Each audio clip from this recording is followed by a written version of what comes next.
That's why I asked you to repay the debt. My husband suddenly left me with a huge debt and disappeared. No matter how much I tried to contact him, he never responded. What am I supposed to do now? There's no way I can pay off such a large debt. Luckily, I had someone by my side who encouraged me when I felt lost. Mom, cheer up, said my lovely daughter. My name is Linda. I'm 37 years old, working part-time and being a housewife. My husband's name is Johnny, and we are a family of 3. I met Johnny at a mixer I attended just to fill the numbers. I was nervous, but Johnny started talking to me and made the atmosphere lighter. We got along well and decided to exchange contact information.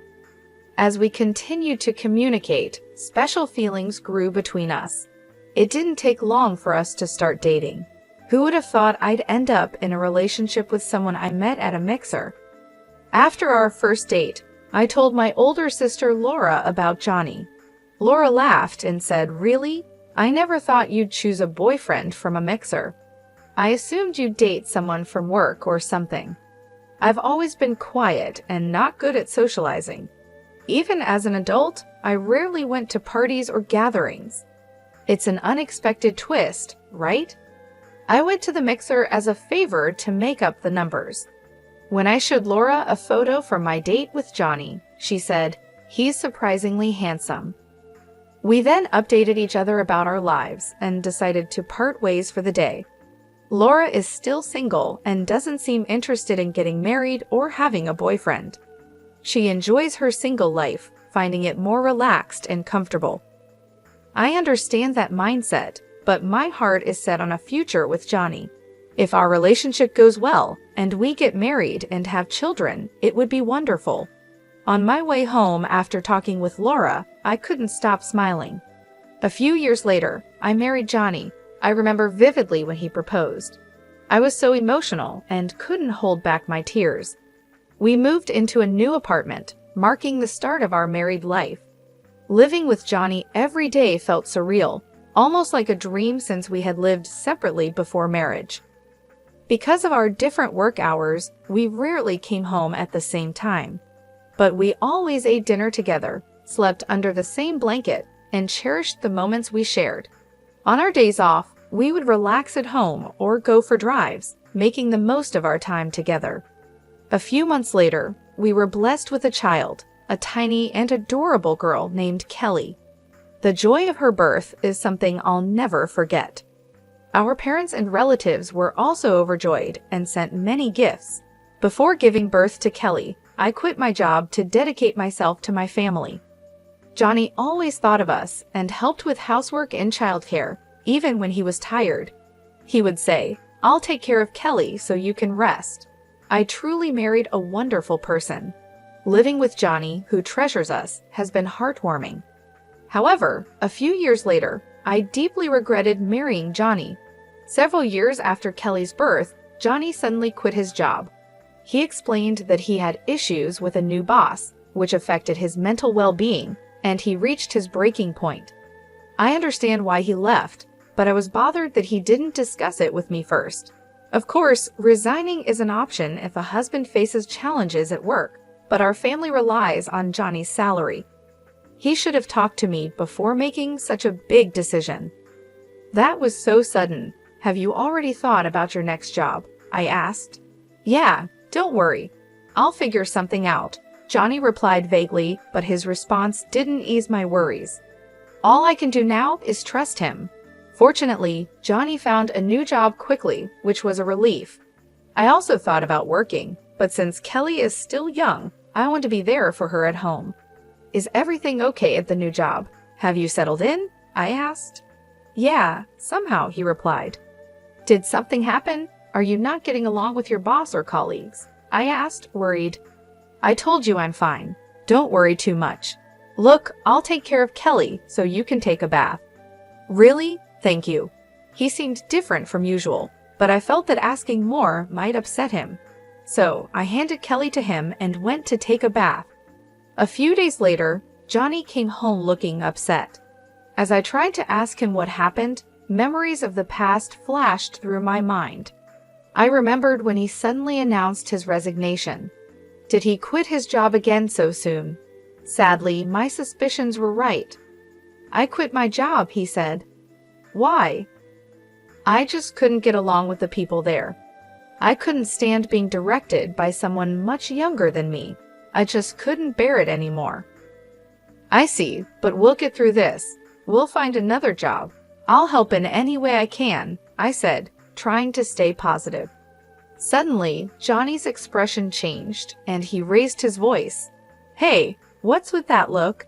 You don't like that I quit? You are able to eat because I work. You just stay at home, and you're acting all high and mighty." He threw his bag onto the living room table. "What's gotten into you all of a sudden?" "Shut up, just be quiet," he shouted. Unable to contain his anger, Johnny grabbed a whiskey from the fridge and drank it in one gulp. I had never seen him this angry before. At that moment, I felt terrified. I had always been grateful to him and tried to be supportive. An extremely angry Johnny shouted at me for a while, then slumped down on the sofa, looking grumpy. I was so shocked that all I could do was accept his words. This incident created a rift in our relationship. Since then, Johnny has been in a cycle of finding and quitting jobs. We lived in uncertainty and had many anxious days. "Johnny, can't you be a bit more serious about your job?" I finally asked. At first, I tried to understand his feelings and said nothing, but given the circumstances, I couldn't stay silent any longer. "You're annoying. If you have complaints, then you work and earn money. You rely too much on me," Johnny snapped. "But we have Kelly to consider," I replied. "So what's your point?" Johnny retorted. Lately, Johnny had been losing interest in Kelly and seemed to avoid her. When she was born, he was so caring and happy. Now, he felt like a completely different person. No matter how much I pleaded, Johnny showed no interest in working again. Eventually, I decided to leave Kelly with Laura and start working myself. "I'm really sorry for having to leave her with you," I told Laura. "It's okay, Kelly and I will wait together," Laura reassured me. Kelly had just started kindergarten, so I wasn't too worried about leaving her. I trusted Laura to take good care of her, and Kelly was very mature and calm for her age. She showed interest in newspapers, read them on her own, and could write long, complex sentences. She was quiet and composed, making friends easily in kindergarten. As a parent, it was heartwarming to see her so happy and well-adjusted. Feeling confident, I started looking for a job and found one quickly. I began working full-time, and the pay was better than I expected. Even if Johnny quit his job, our finances would be stable. The work environment was pleasant, and despite the busy days, I enjoyed my job. A few years after I started working, Johnny finally found a stable job. He seemed to find a workplace that satisfied him, and I felt a profound sense of relief. His demeanor brightened over time, and he started to act like the man I knew in the early days of our marriage. He became considerate of the challenges I faced juggling work and family, often asking, "Has it been tough? Aren't you tired?" I was taken aback by this transformation, but it seemed job stability had given Johnny peace of mind. Kelly was growing up healthily, and Johnny started acting like a caring father again. Seeing Kelly play joyfully with Johnny always warmed my heart. Still, the thought of returning to the way things were before made me anxious about leaving my job. Therefore, I decided to keep working and ensure our family's future remained secure. I continued to rely on Laura for childcare. "How's Kelly? Is she doing well?" I asked. "Don't worry, she's playing happily," Laura replied. If Kelly was doing well, I could be at ease. I planned to treat Laura to something she liked as a token of my appreciation. Several years passed, and Kelly was now in 3rd grade. She went to school every day with great enthusiasm. Our family's bond was just like before, harmonious and loving. I wondered what had caused the rift between Johnny and me because our home life felt so stable, almost as if the past problems had been forgotten. Then one day, Johnny made a suggestion. Ever think about getting a new car? A new car? Yeah, our current car is good, but it's reaching the end of its life. It's becoming a hassle to maintain. The car we were using had been purchased quite a while ago, and over the years, issues had increased and repair costs were piling up. You might be right. Maybe we should consider a new car. Yes, I knew you'd agree. By the way, I've already got some catalogs ready. I didn't expect him to be this eager about replacing the car, but we started looking through the catalogs together. Kelly, come here. Which car do you want to ride in? Let's decide together. He called Kelly over, and the three of us enjoyed flipping through the car catalogs together. However, I couldn't have imagined that this day would mark the beginning of an unexpected turn of events. A few months later, the new car we chose was delivered. It was a brand new model costing over $255,000. The loan was under my name. Generally, people would expect Johnny's name on the loan, but considering his unstable work history, we were concerned about being rejected. I was determined to work even harder to pay off the loan. I was sure Johnny felt the same way. That's what I believed, but my hopes were shattered in an instant. Johnny stopped coming home. He disappeared along with the new car. Could it be that Johnny got involved in some kind of trouble? What should I do? At that moment, my cell phone rang. The call was from Johnny. Hello, Johnny. What are you doing? Where are you now? Out of concern, my voice raised unintentionally. Hey, calm down.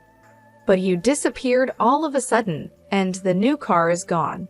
What happened? Did you get caught up in some trouble?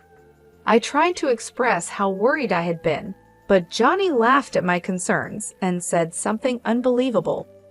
Actually, I found a new lover. She's more important to me than you. What? What do you mean? Let me be clear. I've fallen in love with someone else. I've already taken care of the divorce papers. I'd appreciate it if you stopped getting involved. Wait, divorce? I can't believe this. I was shocked to hear about the divorce notice. I remembered a discussion we had during a big fight a while ago. Submitting the application to the court means that both parties agree to the divorce. I deeply regretted letting my emotions take control at that time. Oh, by the way, I have a debt. I'm counting on you to repay it. What? How much debt are we talking about? About $350,000, give or take. I'm leaving all the repayments to you.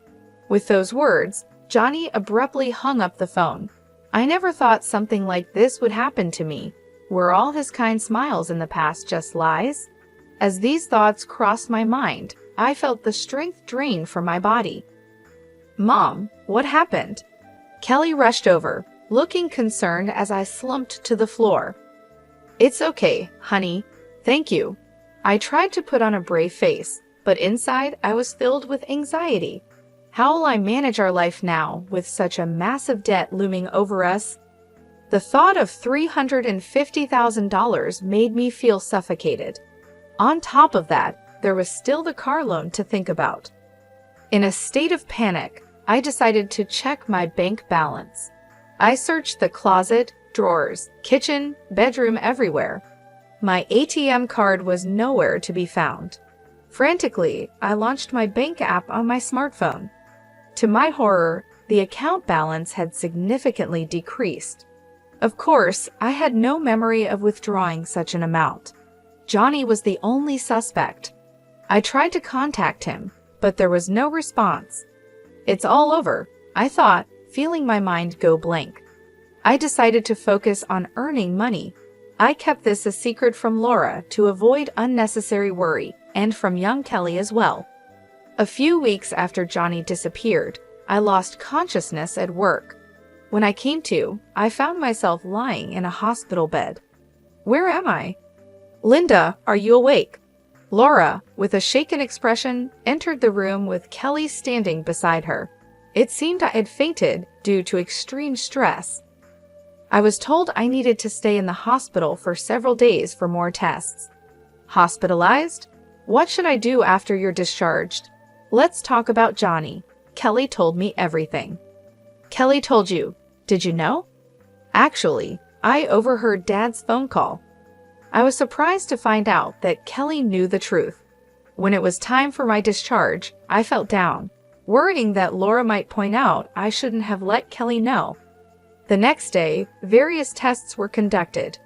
The results revealed that my poor health was due to cancer. Fortunately, it was still in the early stages, and there was hope for recovery through surgery. Although the surgery went well and I was discharged, returning to work immediately seemed impossible. I had no savings and medical bills were piling up. During these challenging times, Laura and Kelly became my pillars of support. When Kelly explained the situation with Johnny and my condition to Laura, she was even more furious than I had anticipated. Laura tried to locate Johnny to make him repay the debt and medical bills, but his whereabouts remained unknown. We don't have any leads on Johnny's current location. What do we do? Laura then had a suggestion. The car that's under your name, Johnny has it, right? How about we try to get it back? Is that really possible? I asked in surprise. Actually, I found out where Johnny is currently working. Surprisingly, he's working for a different company inside the building where I work. Though I usually work remotely, I occasionally visit the office and have seen him there. Knowing this, we can move forward with our plan. Then let's go to Johnny's place right away. I was eager to confront Johnny immediately. If we didn't take action soon, he might disappear again. However, Laura stopped me. Don't rush. We need a solid plan, not just a hasty approach. Kelly and I have come up with a good idea. That's right, Kelly said, smiling. Both of them exchanged smiles, and I couldn't grasp the full implications behind their demeanor. Kelly beamed and reassured me. Don't worry, everything's set up. I wondered what kind of scheme they had hatched. They didn't provide the specifics, but everything became clear a month later. While at Laura's house, there was a sudden incoming call. Checking the caller ID, it was from Johnny. At first, I ignored the call, but it kept coming. Something must have happened. Gathering my courage, I answered. Johnny pleaded in a frantic voice. Hey, help me out, please. What? I'll explain everything later. Just get here now. I'm about to be arrested. Johnny shared his location and quickly ended the call. Having overheard the conversation, Laura and Kelly finally revealed the turn of events. Actually, we reported the car was stolen. The idea was Kelly's. Impressive, right? Kelly blushed and looked down. Filled with gratitude, I thanked them and hurried to where Johnny was waiting. The park he mentioned was surprisingly close to my home. There were police officers gathered around Johnny, interrogating him. We approached quickly. First, we explained the situation to the police officers, and they left. Then Johnny ushered us into his car and began explaining what happened. In the passenger seat sat a confident-looking woman, her legs crossed, staring at us coldly. Thanks for coming, but why did the police come to me? Johnny asked, confused. Despite being surrounded and questioned by the police, he hadn't understood why. I reported the car was stolen. After all, that car is mine, I said, shocked at his confusion. We're divorced, so we have no ties. Reporting it stolen was the natural thing to do. He probably never expected to be reported for car theft. Kelly continued the conversation with Johnny, who was visibly shaken. Dad, why did you leave us behind? Why won't you pay back the money yourself? Explain? Johnny let out a sigh, looking exasperated but remained silent. If you're just going to stay silent, I'll report it to the police. Using my name without permission is a crime. Hearing this, Johnny began to talk bit by bit. He mentioned his mistress, Julie. Apparently, she had recently joined the company where Johnny worked. They connected during a company welcome party, which developed into a romantic relationship. Shockingly, about 5 months ago, he found out she was pregnant. Looking at July's stomach, it was evident she was expecting. "So you chose her over us and left?" I asked. "That's a harsh way to put it, but yes," Johnny admitted. Laura suddenly interjected, "But the fact remains, you left, right?" Johnny seemed taken aback by her directness, but Laura continued questioning him. She began to lash out at Johnny, criticizing his past actions. She talked about his irresponsible behavior towards the family, constantly changing jobs, and his quick temper, which often led to him yelling in anger. Johnny, deep in thought or maybe just ignoring her, bowed his head and stayed silent. Julie, irritated, pressed him about the $350,000 debt, but he stayed quiet. Unable to hold back any longer, Julie revealed a shocking truth. He borrowed money in his wife's name to buy me a lot of luxury items. A debt of $350,000 for gifts for Julie? What on earth did he buy? It was hard to believe. What was even more curious was how easily Julie revealed the reason for Johnny's debt. If they were in cahoots, revealing this information would put them at a disadvantage. While I was thinking about this, Kelly asked Julie a question. "Your belly is pretty big. Is it a baby? When are you due?" "In about 5 months, I guess." Giving birth in 5 months? That didn't make sense, considering she was supposedly impregnated 5 months ago. Shouldn't there be more time? Laura noticed this inconsistency and pressed Julie further. "Is that baby really Johnny's? Isn't it odd for the baby to be due in 5 months? Whose child is it?" Laura voiced her suspicions directly. Although surprised, Julie didn't seem intent on hiding anything. "Actually, the child isn't Johnny's. I thought about keeping it a secret, but I figured it would be a hassle to get further involved with him, so I'll just spill the beans." "Is that why you were honest about the debt too?" Laura asked. "Yeah, there's no point being with Johnny anymore after all," she said with a mocking expression. The atmosphere was heavy and tense. I wanted to get away from there right now. Meanwhile, Johnny stared at Julie with an incredulous expression. "Hey, what are you talking about? This is a joke, right?" "Why would it be a joke? I mean exactly what I said." The tension increased, making the atmosphere even more stifling. Amidst this, Laura took charge of the situation. "Anyway, I'll call the police." "Huh? What are you talking about?" Johnny asked, panicked. "I couldn't care less about you two, but remember, borrowing money under Linda's name is a crime. Plus, using the car without permission is also a crime, especially since Johnny and Linda are now complete strangers." Laura instructed me to contact the police. Johnny and Julie frantically tried to talk their way out of the situation. I ignored their pleas and made the call. After a while, I could hear sirens approaching. This should make them face the consequences.